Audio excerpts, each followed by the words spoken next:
Hi, I'm Prashani. Hi, I'm Aino. Welcome to the Founders of Tomorrow podcast. Today we have our special guest Jyri Engeström. Prashani, could you introduce him? Yes, so Jyri, you're an entrepreneur, investor, and one of the co-founders of Yes VC, a San Francisco-based early-stage venture fund. You've had extensive experience in building, scaling, and exiting tech products, and backed many successful companies including Unity, Aura, and ISI. A sociologist by training, and you brought a very human perspective to technologies. It's an honor to meet someone of your caliber, and thank you for coming to our podcast today. Well, it's an honor to be here, and particularly considering I'm not really a founder of tomorrow as much as a founder of yesterday. So this is I count this as a plus. Maybe there's still something in me. There's probably inspiration from the founders of yesterday for the founders of tomorrow. Yeah. Agreed. Okay, well, I will ask you right away the first question. So you have founded companies in very different funding climates. So how has the way startups get funded changed since the early days? Right now, there's a lot more access to capital. So if you have an early stage idea, it's a lot easier to raise your first initial round of financing. However, it's tough to break out and actually then raise growth rounds starting from like a Series A. So I think generally it's a great time to start a company, but it's a tough time to scale a company. You really need to have outstanding growth metrics in order to be able to compete for capital, because there are companies that are growing at such incredible pace, mainly due to AI, that if you're just okay, that's no longer enough. Okay. When talking about startups, because can you actually tell us like what are the stages of funding and how does that work? And like I believe that as a VC, for instance, in that perspective, there might be different alignments and goals at every stage. Or is it that the founders have different alignments and goals? Or how does the whole system or the strategy work there? Sure. Yeah. Normally, when you are initially getting started, hopefully you don't need any money. You can incorporate and get started without any financing at all. And I think that's fine. It's rather when you get going that people typically end up raising what's nowadays a pre-seed round. I mean, sometimes called an angel round. I think really the difference between the two is that a pre-seed moniker usually means that you have an institutional lead venture firm that is investing in the round, versus if you are raising capital only from individuals, wealthy individuals who are funding you as angel investors, then it's called an angel round. But those rounds, you might raise, I don't know, anywhere from 50,000 to $1 million initially as a pre-seed or angel round. And then after that, the seed round, Series A, Series B, these names of the rounds, by the way, come from the class of shares that is issued as part of each financing. So whenever you raise capital from investors, you give them a piece of your company in exchange. So you are selling them shares in your company. And as you progress, then each investor in each round will get a different class of shares, because as you raise financing, you have investors joining who usually want new kinds of rights in exchange for those shares because they're paying a higher price. And so that's why you have different classes of shares. So founders always own common shares, which in Europe are often called ordinary shares. And that's also what the employees typically own. But then when you have your first investors come in, that class might be called the series pre-seed shares. And they might have things like a liquidation preference or an anti-dilution protection clause, things like that, which make those called preferred shares. So that, for example, if you raise $1 million in pre-seed financing at, let's say, 5 million post-money valuation. So you're selling 20% of your company. And then later you sell the company for, let's say you only sell it for 2 million. So less than that original price at which you raised the financing. Now, if the investors have a liquidation preference, that means that they would get their 1x, their million back first, and then the rest, if you're selling it for 2 million, so they would first get the million back what they invested, and then that remaining million would get shared between all of the common shareholders. If they don't have that, then they would only get 20% of the 2 million, which would be only 400,000, right? And so these are the reasons why investors request these different classes of shares. And then we end up calling those what you call Series A round, Series B round. They have these different, so you end up with this what's called a liquidation stack as your company progresses and you raise successive rounds. Okay, that was really good answer. Is it that, if I'm not mistaken, is it at every round that you raise the equity share, or is it that it remains the same percentage, or how does that work, or did I misunderstand? Because you can, as VCs and investors, you can invest at every round, and then it is like you're giving shares of your company. It's like equity, and at every round, is it going to stay the same? If, for instance, if I'm giving 20% at the seed round, Series A would be still the same, or are you taking more equity, for instance? Yeah. So it depends, but typically you should expect as a founder that each time you raise a new round of capital, you're probably going to dilute somewhere between 20 to 35% each round. So let's imagine that you raised that pre-seed round. Let's say the two of you were co-founders and you each owned 50% of the company. You go to ytj.fi here in Finland and you click to found a new company, and boom, now you've incorporated, and you say 50% to you, 50% to you. And now you come to Lifeline Ventures and you raise money from us for your pre-seed, and we invest $1 million into your company, right? And maybe we invest 1 million at 5 million post, right? So now you dilute 20%, right? Because we buy 20% of your shares. So now you two combined only own 80%. We own 20%. So each of you now owns 40 instead of 50, right? Okay. And then what you also will do as part of that round, and if you don't, then Lifeline will ask you to, is also take some equity, some shares, and reserve that for all of the employees that you're going to hire, because we want them to be incentivized just like us and just like you, with some ownership in the company, so that they're just not salary employees, but they feel like they will make money if we make money. So we are all aligned. And this is what you typically in Finland would be an option plan, right? Is that you issue these stock options for those future employees. So we'll say something like, typically a standard would be that you reserve 10% for this employee incentive plan, or sometimes the slang word is ESOP, employee stock option plan. So actually, in addition to diluting 20%, you actually dilute an additional 10 as founders, because now you have to section out that extra 10% for your employees. And so founders often forget about this. But so that's why instead of 20, you'll probably dilute 30% in that first round, right?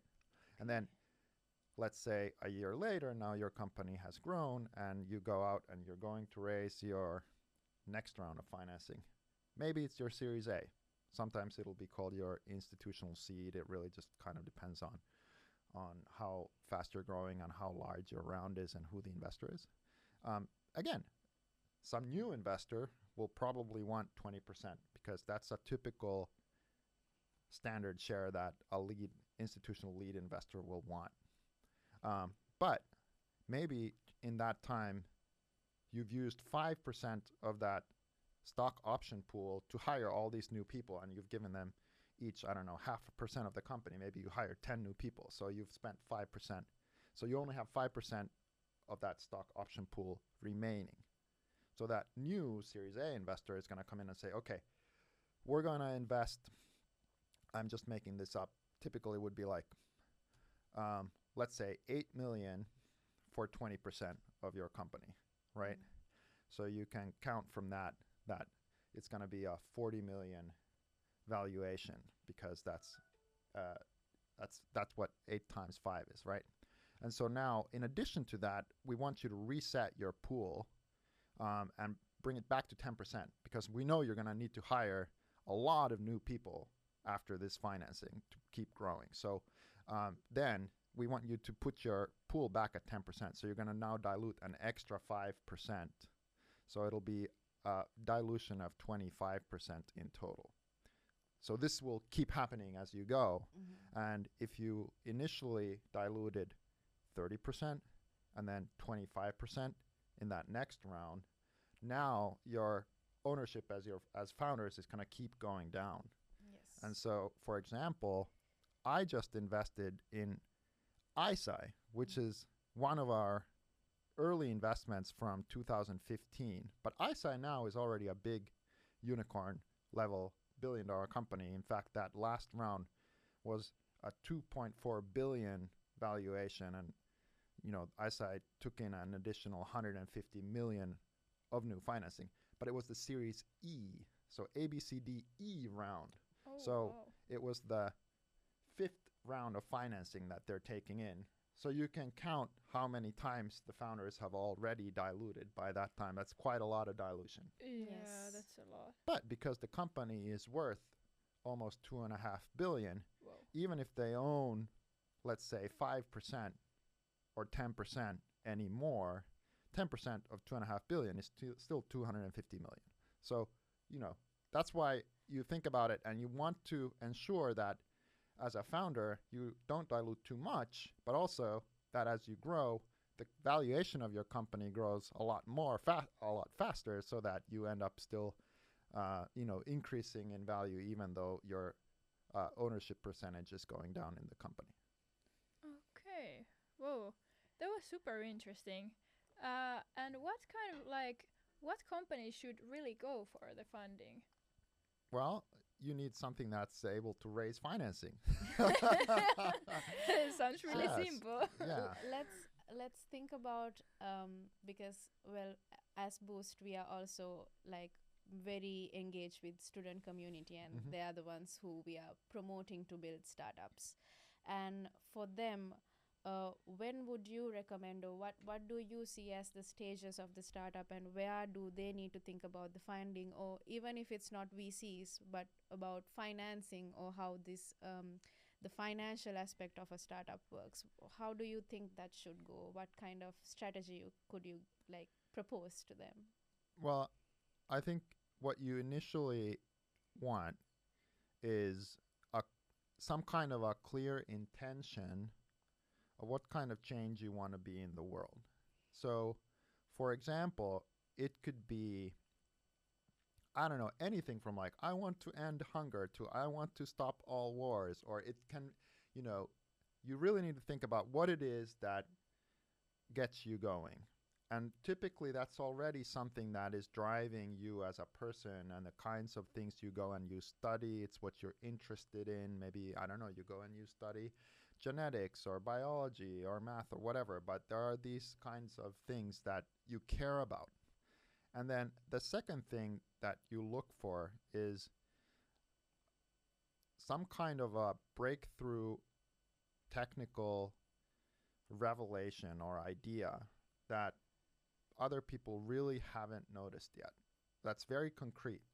So I'll give you an example. For example, this ring in my finger, Aura, right, which is now a very successful Finnish company that we invested in early, was founded by a few friends up in Oulu, Finland in the north, right? And the founders really cared about preventive health. They felt like people need to understand their own bodies better, because around them you could see how we have these growing problems with, for example, a lot of people becoming overweight or not exercising enough already or eating bad food, all these things, right, that cause health problems. and they got frustrated because all of the healthcare and the hospitals were really just treating the sick people, and they felt it's like the wrong approach. It's just morally the wrong approach, because what really needs to happen is people just have to stop getting sick in the first place. They have to live more healthy lives, which really is all about preventing bad things from happening to you. And it felt like there really wasn't anything.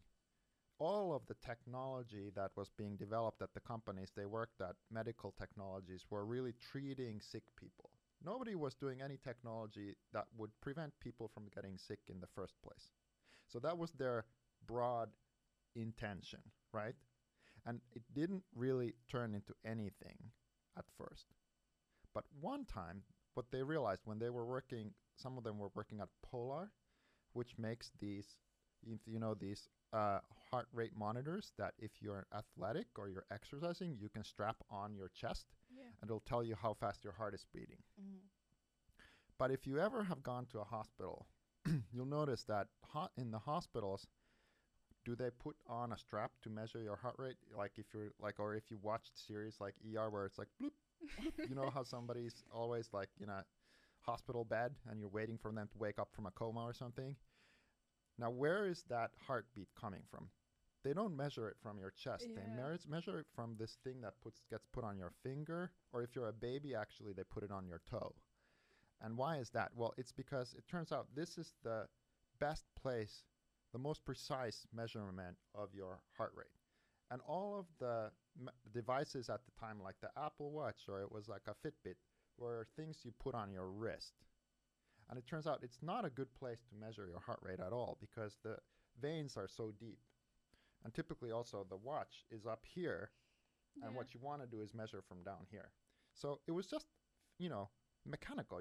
They were thinking, why is no one making a heart rate monitor that measures your heart rate from your finger, because you get a much better, more accurate reading. For example, maybe it could be as small as a ring. And so this was their fundamental, clear idea, right? Let's make a ring that measures your heart rate, because we know from just physics that it'll be a better measurement. And also we can see that there are now electronic components available that have gotten small enough and that consume so little power that it might actually be able to fit into a ring. So the third thing they had was, in addition to, they had this big intent, which was to save people from getting sick in the first place. And they had an idea, let's make a ring. And then the third thing they had was, amongst them, they had Kari Kivelä, for example, who knew how to actually build a prototype, because he knew how to do electrical engineering. And there was another guy, Hannu, who knew how to write algorithms for measuring heart rate that would run a little chip inside of the ring that could actually start detecting your heart rate variability, all these things they knew were important for measuring your recovery. And they realized, one other thing. Everybody's only measuring how active you are, like when you're exercising, but actually what really matters for health is how well you sleep after you exercise. And a lot of people are getting really bad sleep. Maybe it's because of phones we don't really know by, but maybe if people understood how well they slept, that would lead them to just improve their sleep, because we already know that when people see how well they exercise, actually makes them exercise more. And the ring could be on your finger even at night. Whereas a lot of people, I don't know if you guys wear watches, but you like to take off your watch during the night. It's not happy. It doesn't feel good to wear it when you sleep. It leaves a mark all the time too. Yeah. But how do you think you can, what is your tip for someone who would like to invent something like Aura, like something so big, or like... Well, as I'm saying, you need these three things. You need some kind of big intent. And you need to be patient enough and interested enough in thinking about it, and usually go work at places where you can see how technology is developing that might be relevant for this big problem that you're interested in. And so that you develop skills to build stuff, and you can see when something emerges that you can use to make something new happen. So all these things have to come together. So you have to do things. You have to go work at growth companies or companies that are in the space that you're interested in, and then basically just look around and be sensitive to things that are happening. And eventually it might come true. So this is what the first thing you have to do.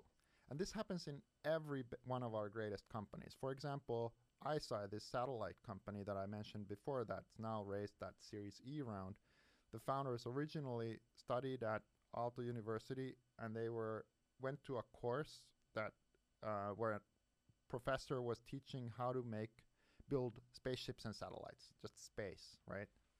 But as part of that, they just had a really simple, they just noticed that, okay, all of these satellites that they were studying are taking pictures of Earth. But for example, right now, today, as I was walking here, I couldn't see any satellites. You know why? Because there's clouds. It's cloudy here in Helsinki today. Yeah. So I can't see the satellites can't see me. Nobody can take pictures, actually, of Helsinki today. And it turns out that 290 days of the year, Helsinki is under cloud cover because it's cloudy here a lot. So unless you're like in the Sahara Desert, most of the time, you can't take pictures of some place that you're looking at from space because it's either clouds in the way or it's dark.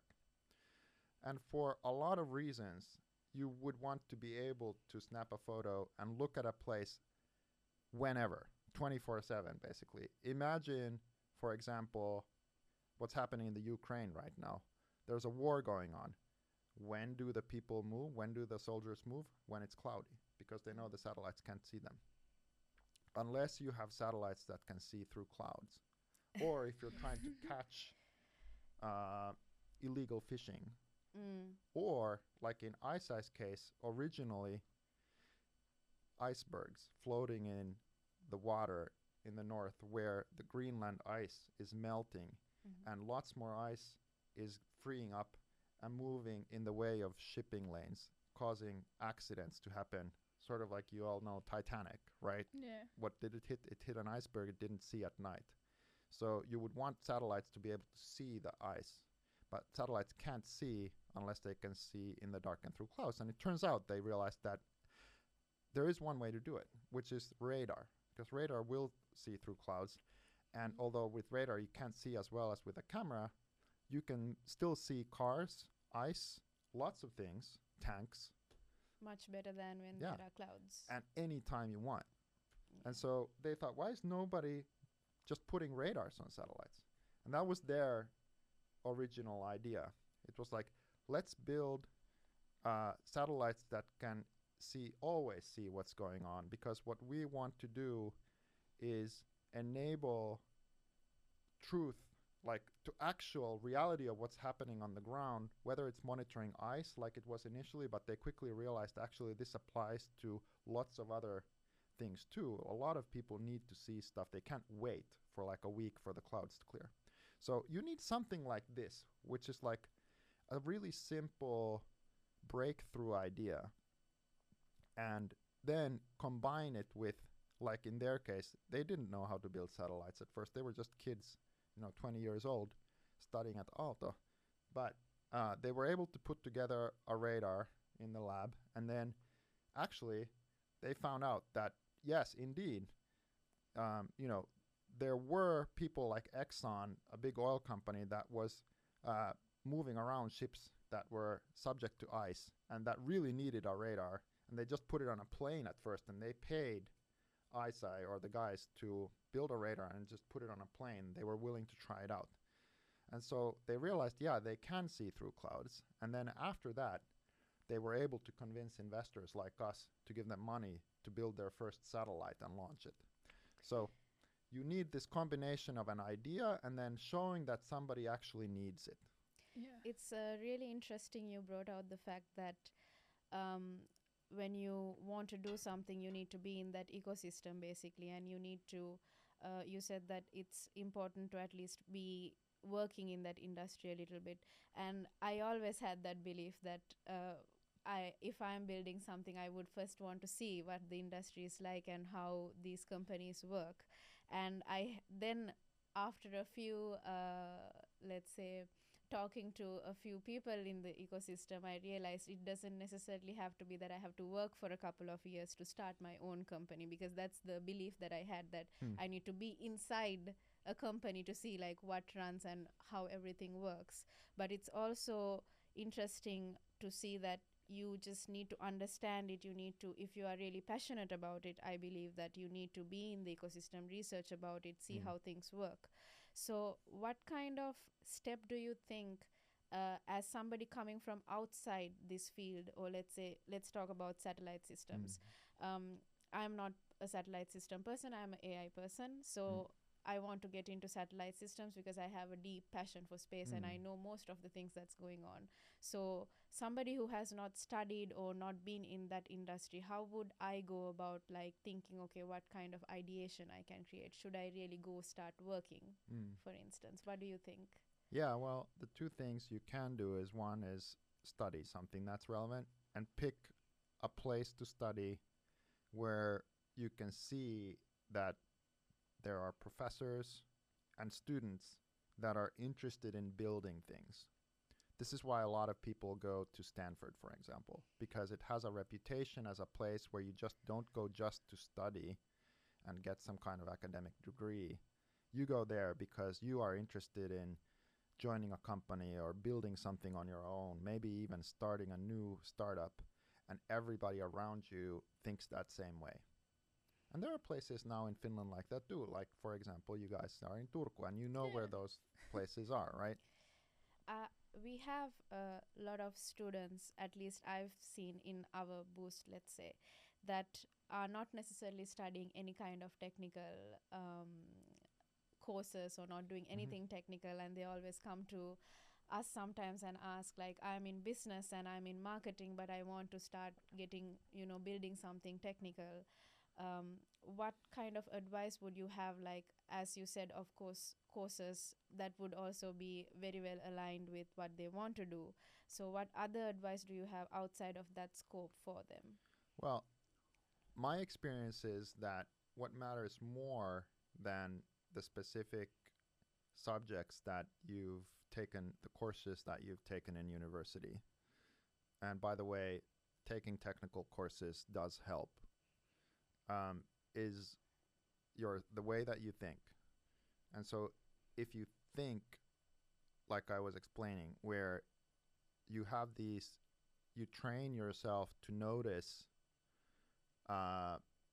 sort of changes in the world and problems that are big, that need solving.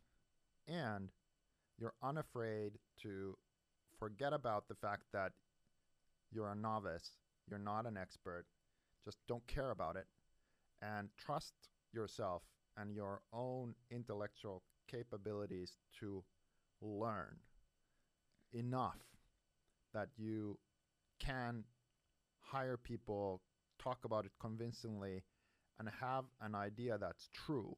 Then even though it helps to be technical, it's not strictly required. Okay. So that's why, I'll give you an example.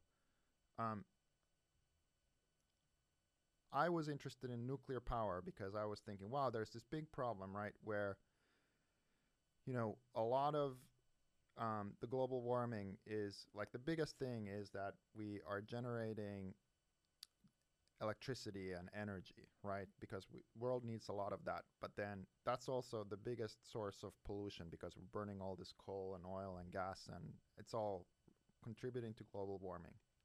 And yes, it's fantastic that we have things like solar power and wind, but I don't think that's going to be enough.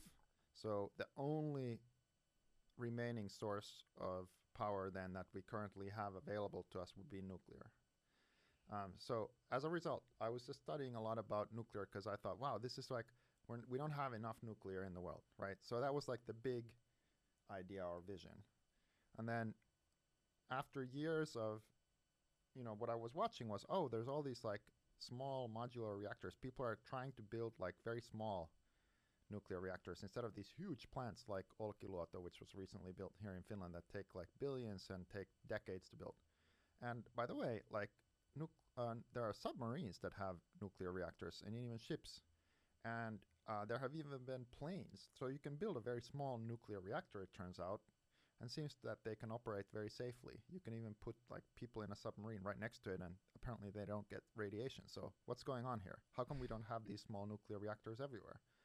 And so, I just got interested in this. Am I a nuclear scientist? I'm not. I'm a sociologist by training. I'm not even technically, trained. But yet, I could understand this. And so I started talking to people who were founding nuclear companies. And I noticed one thing at some point. I was like, well, they're all trying to make electricity, which is what I was interested in.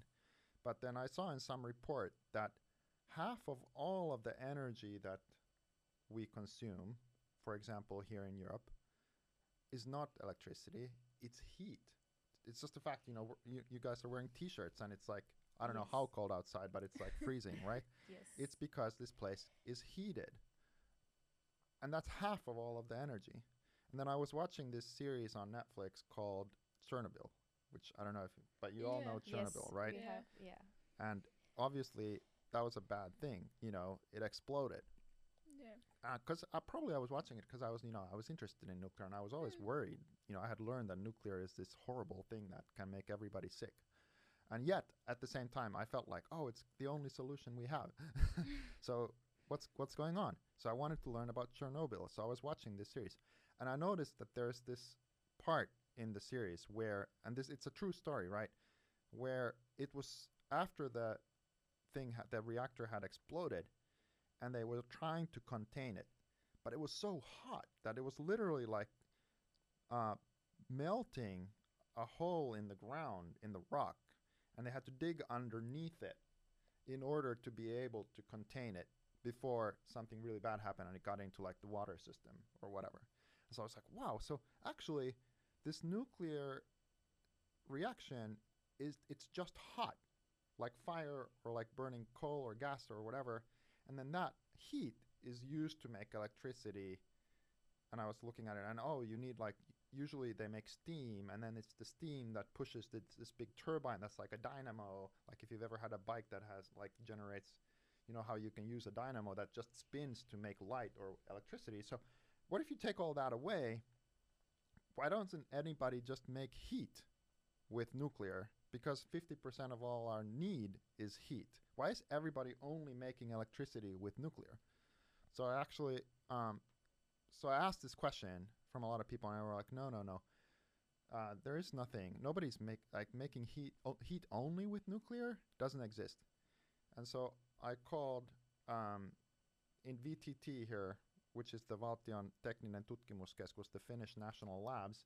They have like a big nuclear department. So I called the head of that department, this guy Tommy Newman, and he picked up the phone, and I was like, hey, I have this one question for you. It's like, why is no one making heat with nuclear? And he's like, you know what?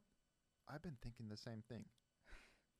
And we have a little project here at VTT, which is a small nuclear reactor only for making heat for Kaukolämpö, which is the district heating here in Helsinki. And it turns out that it can be made a lot more cheaply, and it's a lot more simple because you don't need all this high pressure steam and turbines, and you can make a very simple and cheap nuclear plant this way. And so I got very excited, and on the spot I said, I'll invest. Can you quit your job and start building this? And he said, I don't think so. I'm running 100 people or whatever, here at VTT. Thanks very much. And that was it. But then almost a year later, he called me back and he said, you know what? I've been thinking about this and I think I want to do it. So would you still be willing to invest if I quit and we started this company? And I said, absolutely. And let me get Timo Ahopelto from Lifeline Ventures, who's the best investor I know in Finland, to join me. And so we both put in $1 million, and Tommy quit and started the company. It's called Steady Energy. And so sometimes what you need, even if you're not technical, is that you just apply what Y Combinator, Sam Altman, Elon Musk, anybody in Silicon Valley calls first principles thinking, which is that you are willing to just get rid of all your assumptions that I'm not an expert, I'm just a kid, I don't know anything, and just be like, look, I have my brain, I can think, I can reason, and that's enough. That's all I need, because then all I need to do is read about stuff that I'm interested in, whether it be nuclear power, space exploration, solving world hunger, or something else. And when I find a problem that I can't solve, I will just ask people. I will call the best people in the world and ask them. And you want to know what? Oftentimes they're going to respond because they like it when somebody asks a good question and they know a lot about it. And many times these questions, like in the case of Tommy Nguyen, were something that they have already been thinking about. But they just haven't been ready to do anything about it because it seems that no one else is interested in it until that triggers them.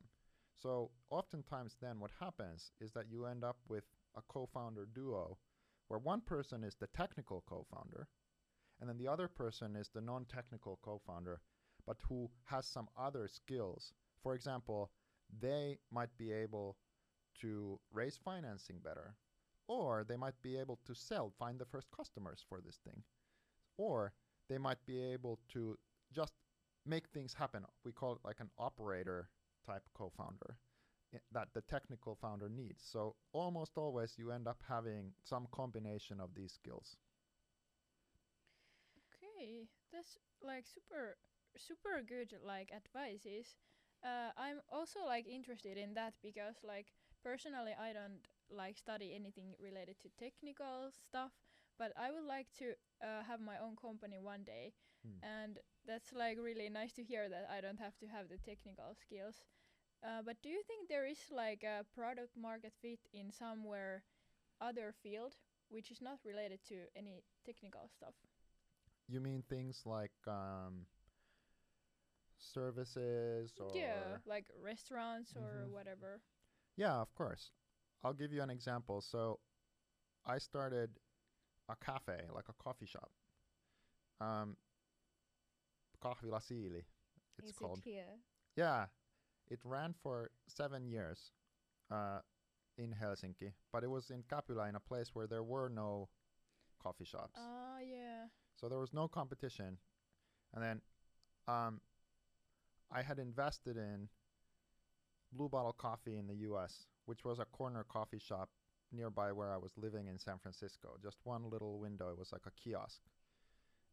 But it grew into like an almost $1 billion company.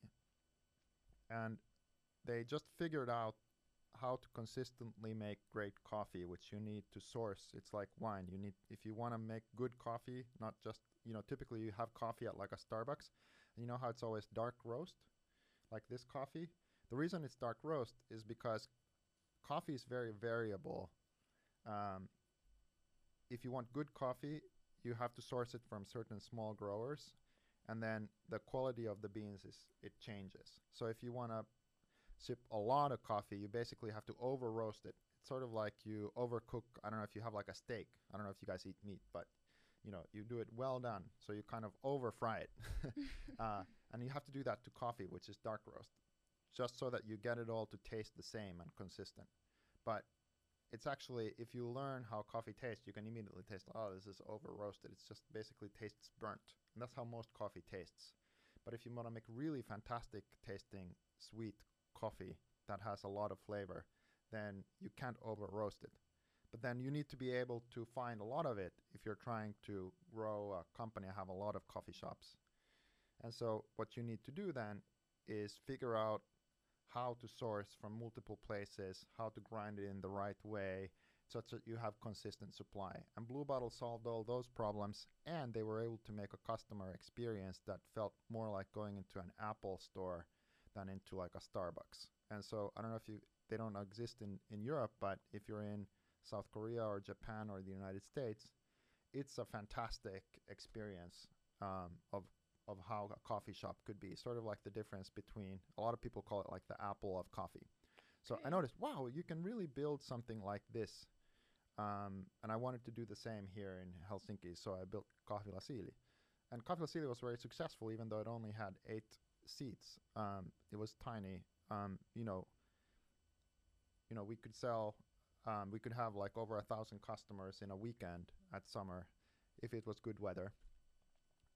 because people loved it so much, right? So you can make something when you build it in a place where you don't have any competition if you're offering a super superior product. But then oftentimes the problem is, like with Coffee Lasili, is that these things are very difficult to scale. Yeah. Like I couldn't scale it because I was buying the coffee from Blue Bottle and I had to literally bring it over in a suitcase from the United States to be able to serve such great coffee.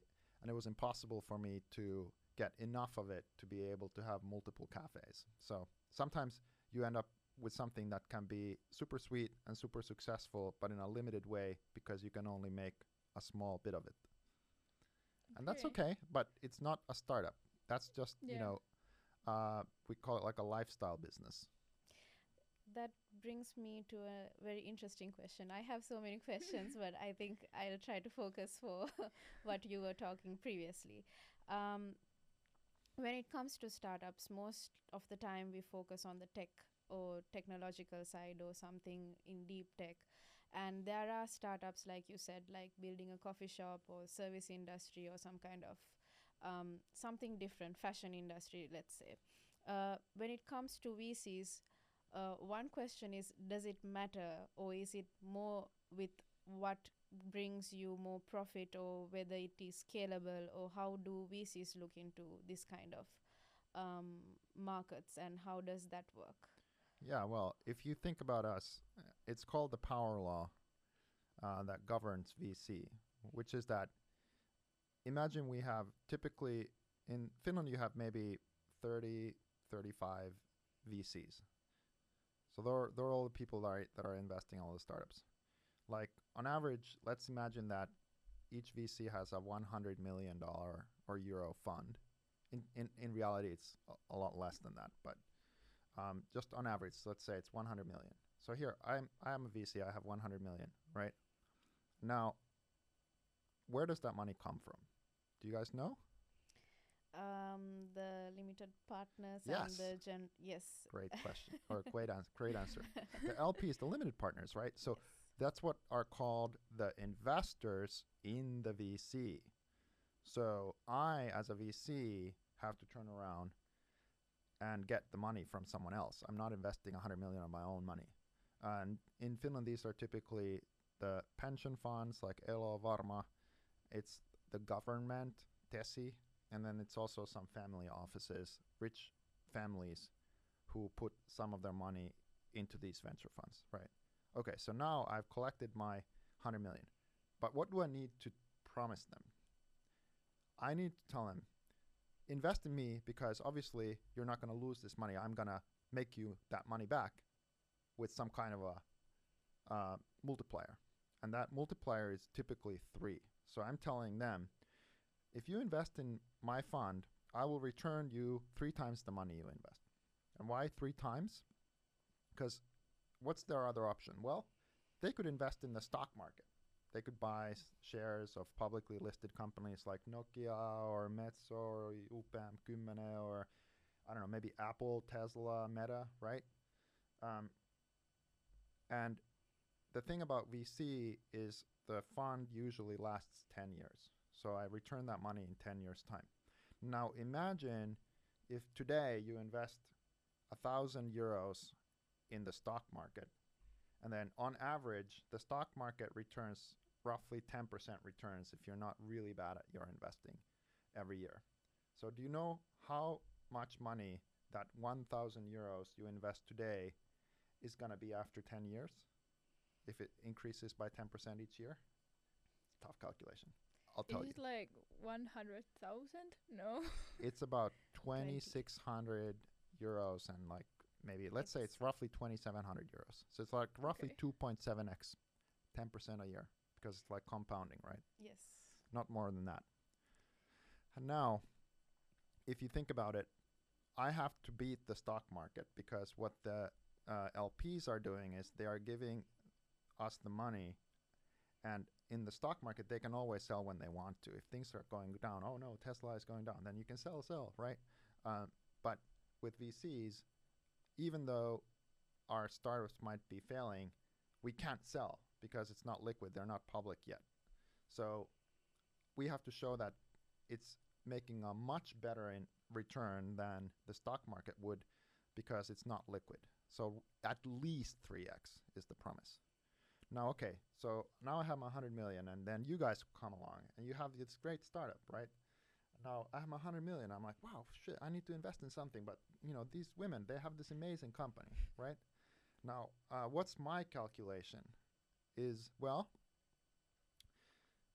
have 100 million. Am I gonna invest all of it in one company?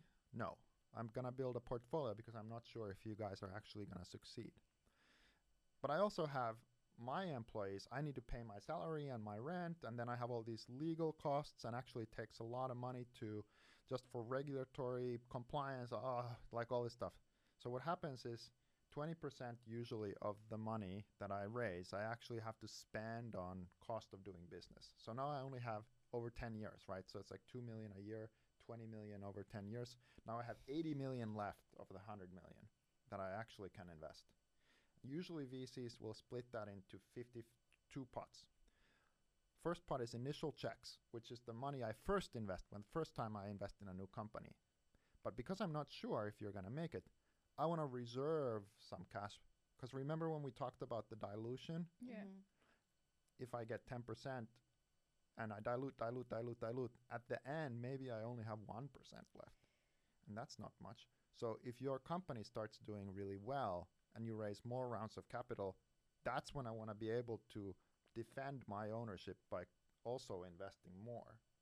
So I'll take half of that 80 million and keep it as a reserve for the best companies so that I don't end up diluting all of my ownership.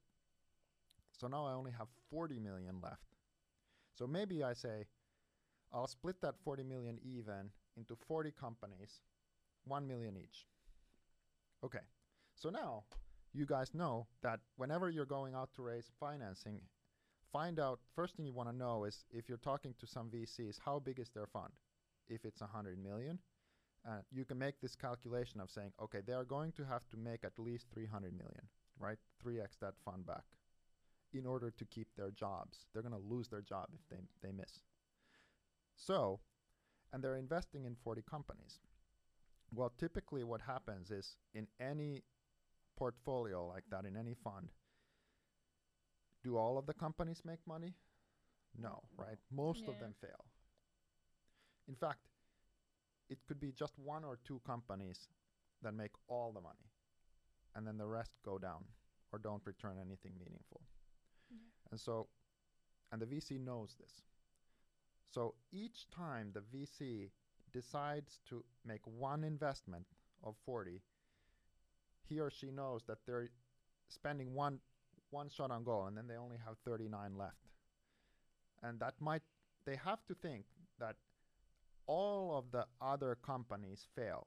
What if this is the only one that succeeds? It's going to have to make back all the money I lost in the 39 other companies, not just one time, but 3 times, right?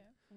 So then how is my 1 million into this company going to turn into the 300 million I have to have returned to the LPs 10 years from now, right?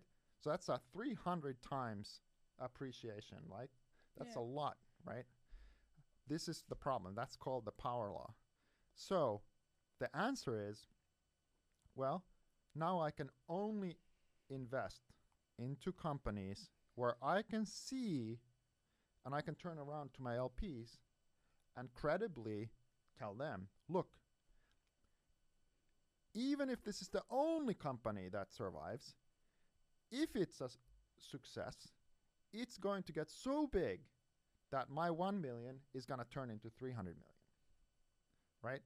And so it means that you can only invest into companies that, if they are successful, have a chance of becoming billion-dollar companies. So does it mean that you would prefer to invest in companies that are scalable as opposed to having steady profit, for instance? Because I would think that, let's say, if you take a restaurant or something, you can have steady profit for like 5, 10, 15 years or whatever. But then scalability can be a problem. I don't know, maybe it can be. So do you prefer that when you think of investing from a VC perspective that it's better if you have a scalability factor, or does it affect more? Well, you can call it scalability, but what it just boils down to is that the idea has to be big enough that if it works, that company is going to become a billion-dollar company, right? That's the business of VC. There are other kinds of investors, like private equity firms, so on, who are okay investing into companies that grow much more slowly. Yeah. But the problem there is that typically then they are much more risk averse. They are not willing to invest in anything early stage. You have to have already shown that you can make a profitable business that has history. This is if you try to get a loan from the bank will want to see if you're buying an apartment or a house. Oh, do you have a salary? How long have you had this salary? Can you make back the loan payments, right? So for early stage companies that are just getting started, typically it's very difficult for them to raise money from banks or from other kinds of investors except VCs. For this reason is that, you know, they don't have any history. And so you have a high risk. This is very interesting that you said. It's good to ask this question. When do you think is the time that you need to approach a VC? Because like you said, you can be early stage in your startup, and depending on, or is there something that you would say like this is not the time, but this is the time even at the early stages that you need to approach a VC? Or is it that you can just, once you have the big idea and you have that niche or that question curiosity and you are already coming up with a small product or ideation, from that point of view we already kind of approach the VC? Well, my experience is that the best founders don't really need to approach VCs. The VCs, our job is to find those companies, first of all. So it's kind of a misconception that I think a lot of people get from Slush and from, I don't know, watching like Shark Tank, or I think it's like Leon and Luala and Finnish, that companies somehow pitch VCs. Yeah, I mean, you can try doing that, but usually if somebody's pitching me, I'm already thinking like, well, obviously they must be pitching because no one is trying to invest in them already. Yeah. So there's already this adverse selection. But It's is like- it like for VCs, is it hard to find these like special ones that are able to scale? Yes, only Okay. the best VCs are able to do that, which is why most venture firms fail. Yeah. And you can see that, you know, VC is the one asset class where past success is high predictor of future success. So the VCs that have been able to find the winners are the most likely to also find them in the future. And it's simple. It's because when you have a new generation of founders, they typically look to the most successful founders that came before them. So for example, now, if you are a founder, you might look to somebody like in Finland, maybe Miki Kuusi or Riikka Paananen, or maybe the Oura founders or someone like that who's already made it, because they seem to know the best of how to do it. So you might ask them, and they will recommend someone and say, well, I love your idea. I want to invest a little bit into it myself personally. And but you should also think about raising capital from the best investors I know, and then they recommend someone. And oftentimes they will recommend the firm that was their first investor. And so that's kind of how it works.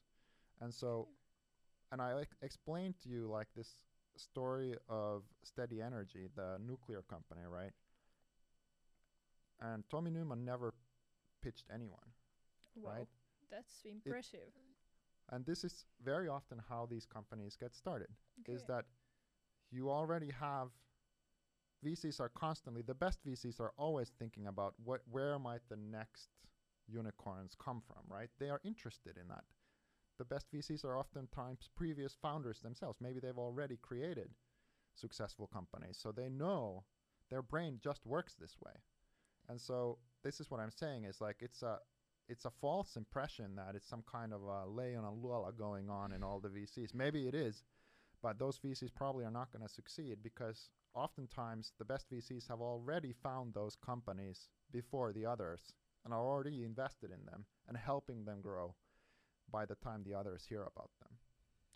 For example, in Lifeline Ventures, how often do you find these really like special cases where you can invest? Like, is it once per month or once per year or? Yeah. In Finland right now, Finland produces it. We call it the unicorn birth rate, and it's somewhere between 2 and 3 unicorns per year. Okay. So, and until recently, Lifeline had invested in 100% of the unicorns that ever came out of Finland, ever.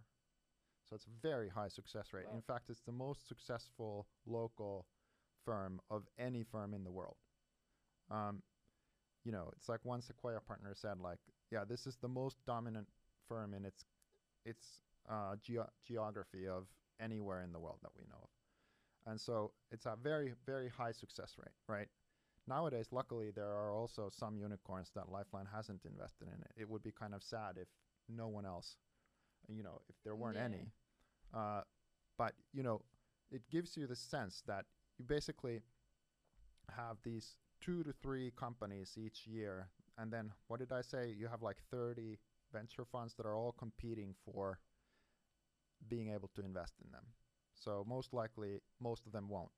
Actually, I wanted to, like, the more you speak, how I understand is, at least for me, that if you are building a startup or if you are going on this journey that you want to build something, it's, for me, it's like the way you speak, it's a state of mind, and it's actually, I feel like, also a way of life, and the way of thinking needs to be very out of curiosity and understanding, and really a very very interesting way, because I don't think that everyone's kind of built that way, let's say.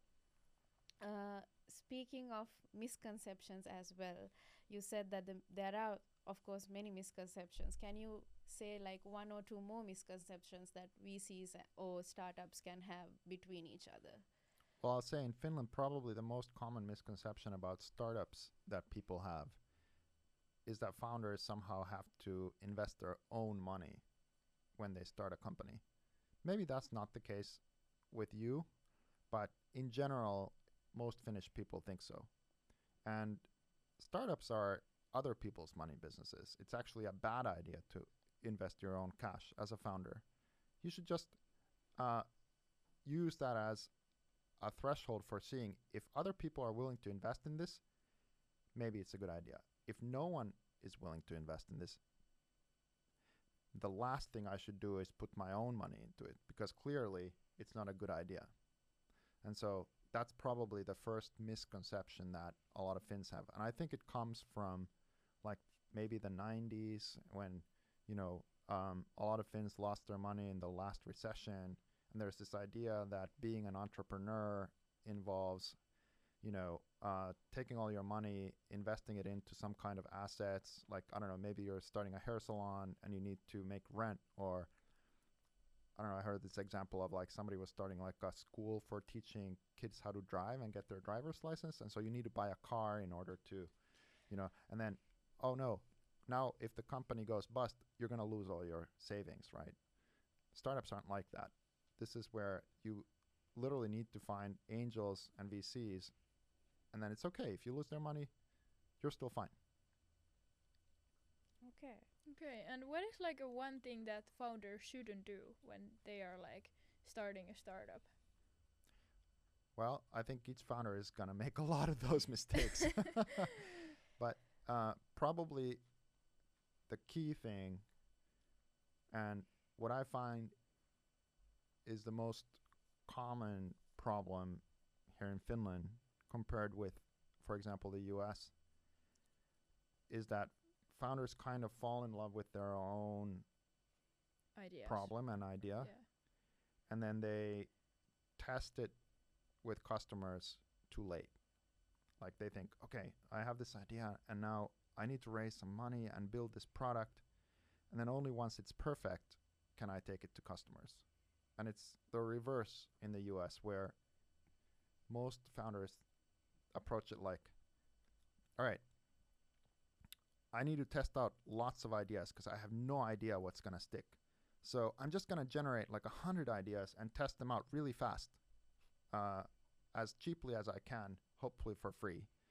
And so, for example, I will just generate a website using Lovable for this idea I have, or I don't know, maybe it's this smart ring, or I don't know, I'm gonna make this satellite, or I'll make yellow rubber boots for babies, and then I'll run some ads against TikTok or Instagram, and I'll just find out what CAC I get, what customer acquisition costs, like how much money do I need to spend on advertising to get one person to click that they are interested in purchasing this product when it's ready. And then they generate some kind of a list of, for example, leave your email address to be the first one to hear when this product launches, or something like this. Or you build a Kickstarter like the Aura guys did first. And then they'll just try out lots of ideas. And of course, most of them will just like, nobody's interested in that. But every once in a while, they find something that, yeah, clearly has demand. If this thing existed, lots of people would want it. And then they turn around and they come to someone like me or another investor, and they say, look, I have 1,000 people interested in this product, and look, I'm getting 200 new emails a day, and I'm spending $5 a day on running ads on TikTok or whatever, or I'm generating these viral videos, and here I can show, and this is, so soon I'm gonna have 20,000 people interested. Clearly demand is going through the roof. Now, I have no idea how to build this product, but I think I need $500,000 to get started so I can hire someone who might be able to build one for me. And so compare that to the Finnish founder who says, I have been working on this for 2 years. And here is my product, and I have spent all my money building it, and isn't it beautiful? Now I really need money because I'm out of cash, and so that I can market it to somebody. And I'm like, well, do you have anybody who wants it? And they're like, no. And I'm like, well, which founder am I gonna invest in? The girl who had already 20,000 people interested and only needs to build it, or this guy who has nobody, and we have no idea if this product is gonna actually be needed. Okay, wow. Yes, I've heard this not from only from you, but from quite few people, that it's not about taking your time to perfect the idea, because I think we try to make it really perfect because it's also, maybe we feel more safer in a sense that we think that now this product is okay, 100% ready to go, as opposed to the idea should be that you need to test out all the ideas as fast as you can to see what sticks, because you can fail. Even what you have been working on for 2 years can still not be a success. So that's really good advice and really interesting take on it. You need to find some customer who, like the Americans say, whose hair is on fire, who has an urgent need for this thing and is willing to buy it, even though they know it's not going to be perfect. Yeah. I think our time is almost up. Do you have any last questions you want to ask? Well, I would like to ask, actually related to that, because we are part of Boost. So what do you think is like the role of this kind of startup communities in the startup ecosystem? Yeah, I think the role is to educate people about startups. Just what you're doing now and what we're doing here is to kind of spread the word, and most importantly and ideally, it would be to help people, particularly in Finland, unlearn all the things that aren't true about and learn this kind of thinking that we were discussing here, which is this first principles thinking. It's that you do not need to have some kind of degree or some kind of credentials. You don't necessarily have to first go and become an expert in something. What you need instead is this kind of a clear mind and the ability and the kind of like the cojones, like just the sheer, in Finnish it's the word pokka. You need pokka to be okay with the fact that you're a white belt, that you don't necessarily know anything about some certain field. But if you discover something interesting there, you just go and you find out. you reach out to people, you ask questions, you're willing to make a fool of yourself, strong beliefs, weakly held. That's the journey that you kind of have to engage in as a startup founder. And that oftentimes those first assumptions you make are going to be wrong. And then most startups don't fail because they make a mistake. They fail because they don't correct their course fast enough. So it's like Mark Andreessen says, strong beliefs, but weakly held. That when data changes, when the truth changes, you're like, I have no ego. I was wrong. We'll switch. We'll pivot. We'll go to this other thing. We'll shut down this company and create a new company because now we discovered that this is a better problem to work on. Making these decisions quickly and then acting on them, that is something that you kind of have to practice. And so if you can help people begin behaving in this way in the world, we'll just get lots of better founders and lots more startups. Thank you so much. That was super like encouraging. I think I feel by myself now so much more like empowered. Yes, thank you so much. It was really inspirational, and really I admired the way you think about things, and especially when you give examples, even I feel like, okay, now I need to go home and really start doing the things. think about what I want to solve, because I think as I know, and I, even though we are in the podcast, we ourselves want to build something. Yeah. So this is really very eye-opening for us, and it's really important to understand like the mindset that you have, because you have so much of experience. So thank you so much for this, and thank you for being here. Thank you. Yeah. Can and I thanks ask to all the future founders. what has been your favorite song of this week? Favorite song? Or like a theme song for this week? The theme song for this week. I don't know. Maybe it's the Star Wars theme, because we've done doing a lot of space recently, and particularly ISI is doing super well. Okay. But also military stuff happening in space increasingly. So I find myself thinking more about lasers and that stuff. So Star Wars theme. Amazing. Very That's cool. amazing. Thank you so much.